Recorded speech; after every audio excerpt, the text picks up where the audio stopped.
potential friends and adventurers. I'm Em, and today we're going to talk about how to implement a great crafting system in, well, any role-playing system. Welcome to the DM table. Your role-playing system might already have a crafting system. It might not, it might be good enough or not that good enough, but is it as exciting as some crafting systems you've seen in some games that have good crafting? Well, if you want better crafting, let's implement it. It's easy. It's even easy to balance. It doesn't take that much effort. You'll see what I mean. So, your players will encounter this in two different ways. One way is that they will want to craft something, and at that point you can have them research a recipe on how this one thing is crafted, whether it's an armor or a sword or anything really. When you hear what the player wants to craft, you sort of secretly make a recipe on the spot. Now, this recipe will usually have some common materials, some uncommon materials, some rare materials, and sometimes even some, when it's a highly powerful item, some unique material.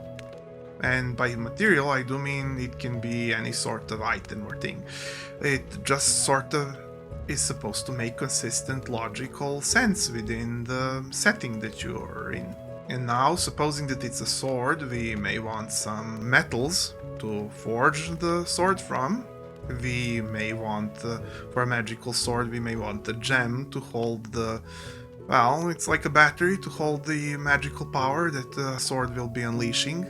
And maybe now we want some rare item that will give the sword its powers, like a scale of a basilisk, for example.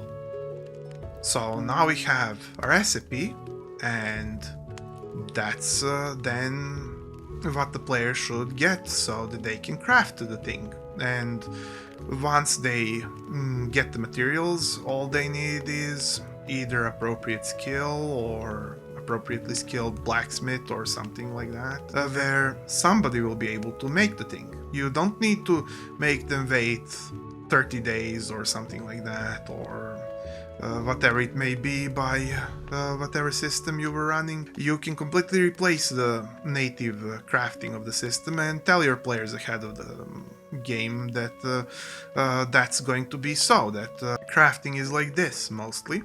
You can even keep it a little bit secretiver than that, but still tell them that crafting is widely available, a big thing in the campaign, and that they will be able to do it in a more fun and efficient manner. And, well, now you can have this super proficient blacksmith make this in a day or so. That's all you need. It's realistic enough for what we have here. What this creates is an opportunity. Firstly, we have opportunity for players to run into recipes for items, from small to large ones, because you can now have alchemy recipes, you can now have secret sword making recipes, you can now have armor making recipes, you can have wand making recipes, and so on and so forth. Also, players can research recipes to make almost anything, and as soon as the player hits onto something that's not really balanced, you can say that there's simply not enough materials anywhere around for such a thing, being too powerful. This is a more lore-friendly way of controlling such things, but that's far from all. If player tries to make something nonsensical, then you can reflect it through the recipe where the thing doesn't work because the parts are showing that the mechanics that you have shown thus far are not supporting the thing that the player suggested.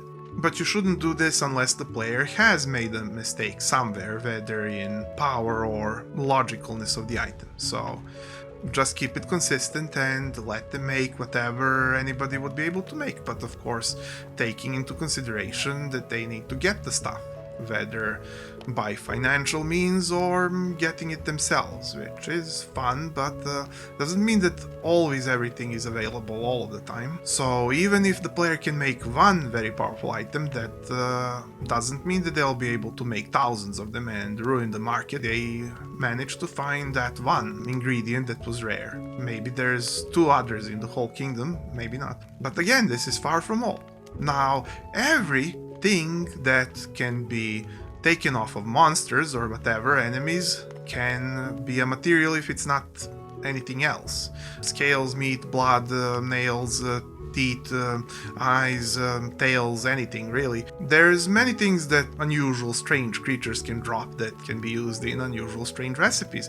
And mind you, now everything can feel rewarding, because as soon as players drop some strange, bizarre monster, even if they haven't planned to craft something, and they find some sort of shiny gem embedded in the organism of said monster, they might wonder what this will make, and they can visit a sage of some sorts and learn the recipe for what this thing would be good for. And there's not one recipe. After all, a good material is usually usable in several different recipes in several different directions. That's just one thing. You now no longer need to worry who will be wearing the thing that dropped at all, because they'll customize it themselves, and you don't need to worry about the shape or the color and so on and so forth, because again, they'll customize it themselves. And you can have a very powerful potion but it's expandable, or you can have